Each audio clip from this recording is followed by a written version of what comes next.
Welcome back. As crime statistics continue to increase, especially violent crimes, the effect of criminality on all spheres of our society and economy is widely felt. I'm now joined in the studio by the Police Minister, Bheki Cele. And good evening to you, Minister, and welcome to Crime Watch. Thanks. Good evening. We've seen some real crime videos. The Wild West. These criminals are running amok, no regard for the law. Well, criminals, that's how they behave all over the world. That includes South Africa. The question is, how much are we pushing back when it comes to these brazen criminals? I hear your statement. I'm sure it's not a factual statement to say crime keep increasing all the time. The time will tell if it is increasing or not. But your last crime statistics released earlier or last year showed an increase, and you were very upset about it, Mr. Is exactly when we said we'll try to do the best. So to say up to this point is increasing or decreasing, I think let's wait for the time to say so and listen to the people of South Africa. The festive season, we expect crime levels to go down. From some of the reports we've had, it seems these criminals didn't take a break. They keep on running amok. Well, I don't know where you got that report, Yusuf. I visited more than 20 malls in South Africa and the whole Republic of South Africa, more than 20. I didn't know that most of the malls are managed by ladies. Only 2 out of 20 I visited are managed by men. And I can assure you, if you speak to those managers, they said it was the best Christmas for them in those malls. They saw the visibility of police. Fortunately, we released 3,700 students were sent to these places for the visibility. But ourselves were moving there, and I asked specific questions, especially on the robbery of your jewelry shops, your cell and all that.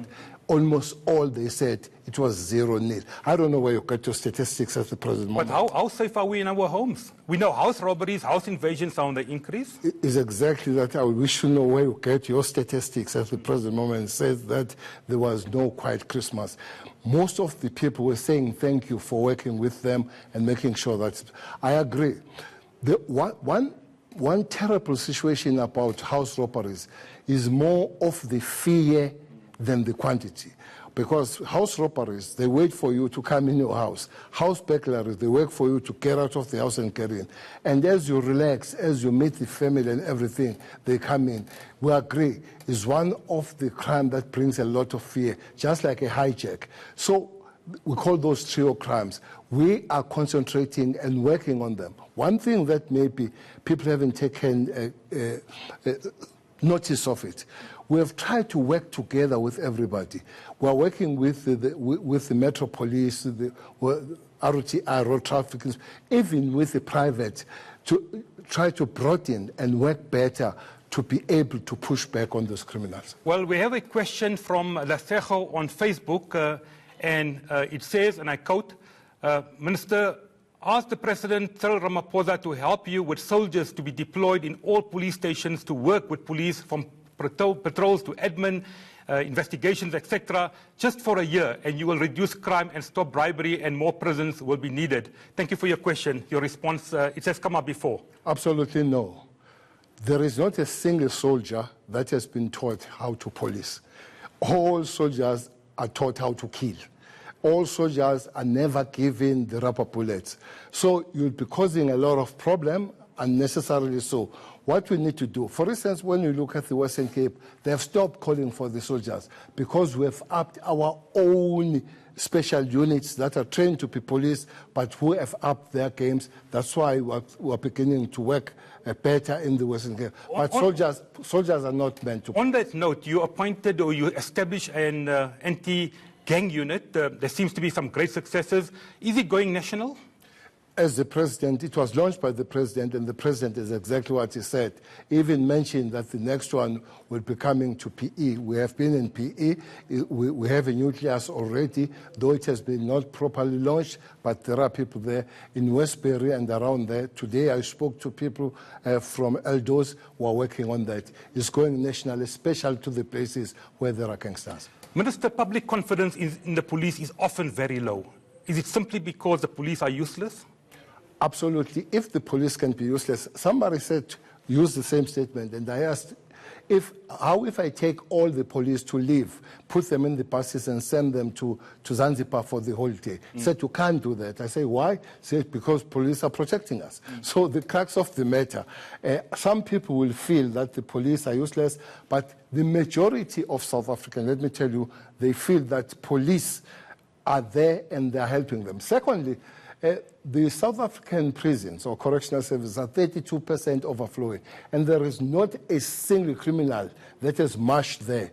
All those criminals are taken by the South African police to go to those correctional services. The DA wants policing to become a provincial issue. What's your take on that? Well, DA, the world is moving towards the entire kind of police. That I realized when we work with Brazil, when the World Cup was going there. Hence, they stole our skills. The guy known to everybody, Praise here, was taken to go and work there using our methods. You were police commissioner at the time. Exactly. He was my deputy. So for the fact that the world, not just the world, he ended up stolen by FIFA. And if FIFA and the world steal our skills, that tells you that we are one of the best organizations. A DA must just do the work in the Western Cape. Before they want a bigger bite, they must just deal with the situation at the Western Cape. For now, we're dealing with the situation, and the people of Western Cape are beginning to say they can see the outcome and the impact of the inputs that we have made in Western Cape. Gauteng is one of the crime capitals. You don't have a police commissioner permanent as yet. When do we expect an appointment to be made? No doubt about that. If you want to fix the crime situation in South Africa, we'll have to fix Gauteng. That is on the cards, not very long. But what we're trying to do also is to work on the whole management and the heads of your detectives, the head of your crime intelligence, to work around that. Commissioner is busy at work with that. He has several meetings with the Premier here. I've had meetings with the Premier. Very soon we'll be making those announcements. Minister, we know that public confidence is very often very low. People go to a police station, they get bad treatment. You report a crime, it's very often not even investigated. What do ordinary members of the public do when you experience bad service? Who do you report it to? Well, indeed, there are police stations that will be giving us trouble. I've been moving around in all provinces. I can begin to tell you that that province, that station is a problem. And with the provincial commissioners from there, we have come with a program. How are we going to deal with that? That's one. But two, South African police is one structure that is highly monitored. We have an anti-corruption unit within the South African police. Very fortunately, it's not just done by the police. We will be announcing top 2 South Africans very soon that are part of that unit of the anti-corruption of the South African police. Thirdly, we have the IPIT, the independent body that looks at the police and investigate them when they go and they deviate out of the mainstream of the work they're supposed to. Well, let's go to IPIT, and I'm happy you raised it. We see that Robert McBride, the head of IPIT, and the National Commissioner seem to be again at each other's throats. Robert McBride wants certain documents to be declassified relating to alleged vote buying during the ANC conference. What's your take on that? Well, I heard that the spokesperson of IPIT spoke about the thing that was not, that the documents are not top secret. I don't know what is his measurements. I don't know what he knows about those things that are high secret and all that. There are procedures, and there are very strict procedures of declassification and all that. And the ultimate arbitrator there is a joint standing committee in Parliament. And that IGI, I don't want to talk about that because it's in process, but too many things have happened and they are happening. They must just hold their horses on that one and let's work in a proper way rather than coming here and talking about the things that they're not supposed to. Is there not suspicion that police may be interfering with the investigation? I'm saying there are procedures on this matter. Until those procedures are exhausted, and they must be followed. And remember, there are laws that guide this thing, especially that world of intelligence, is very much restricted. So you can't just come here and talk about those things, having not, I don't know who was the spokesperson, I don't know if you understand what is intelligence world. You must just wait, hold the cases. Even McBride, we are speaking with McBride, we are speaking with other structures responsible for that.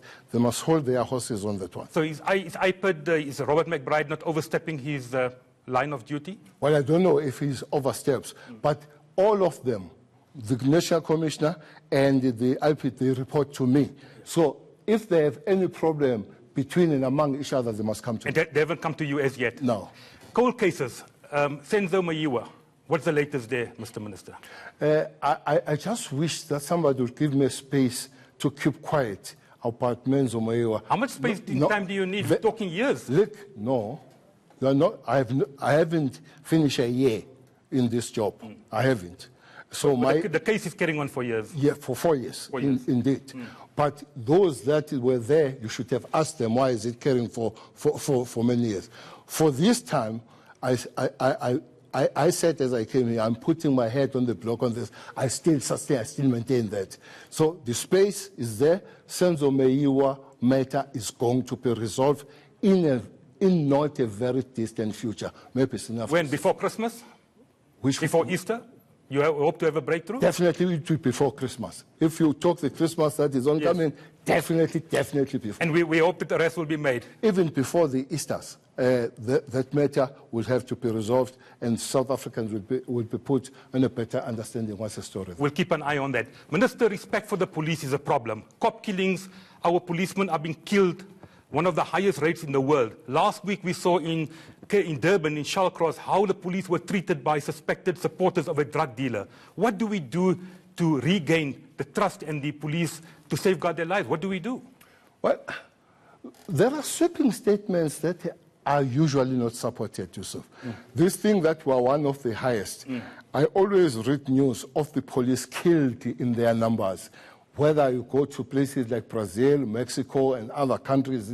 So who measures that we're one of the highest? I don't deny, but look at our figures. They've been going down all the time when it comes to the police. But it's still very high. Yes, but higher than all these countries are mentioning. I would like to see those figures. Yes, there is a disrespect from the criminals on the matters, but up to this point, I feel that the police are doing very well.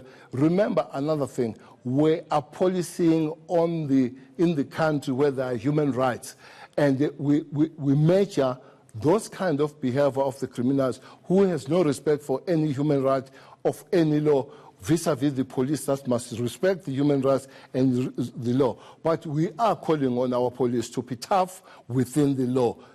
They must be tough as they can, but within the law. Now, we know alcohol and drugs are a big problem. The other day you spoke about alcohol. We know it contributes to crime. Are we bringing back the specialized unit specifically to deal with the drug scourge and clamping down on drugs, the narcotics unit that we had in the good old days? I think we're doing very well when it comes to drug issues. Look at your PE, 2 days, 3 days ago, that he intercepted 600 kg. One of the largest drug busts. Indeed. But besides that, we've been doing a lot of successes in these small trucks, including the Christmas Eve in Umhlanga in Durban, where somebody bought a flat and converted it. In Potchefstroom, in Haring, they bought a farm and all that. It looks like we have been doing very well. But let me tell you another story. Moving around South Africa, everybody is making a call on the drugs. It's one area where South African police will have to really zoom in, work hard with everybody, with the communities, and try to reverse the scourge of drugs in the Republic of South Africa. Resources in suburbs, traditional suburbs, resources in townships. Still a lot of problem areas. People are complaining that the townships are being neglected. Your response? That townships have been are neglected. I don't buy that point. At the present moment, there is a generic problem when it comes to the resources. The resources in the suburbs and urban areas are resources that have been put there all the time. I was moving in Cape Town recently, counting the police station in the suburbs and urban. There are many, many of them. But there is a issue of trying to put more police stations in the townships and the rural areas. Yesterday I was at Kwamapumulo talking about the traditional policing with the 7 Amakos of that area, trying to spread, as we have done in Eastern Cape, spread the policing ways in the rural areas. We are chasing that, but it's a historical issue that it will take a little bit of time to chase and finalize it. Are we winning the war on crime? I want to ask the Minister before we wrap up. Are you convinced that the police is in control and tackling criminality in South Africa? Have your say using the hashtag CrimeWatch. We'll be back in a moment.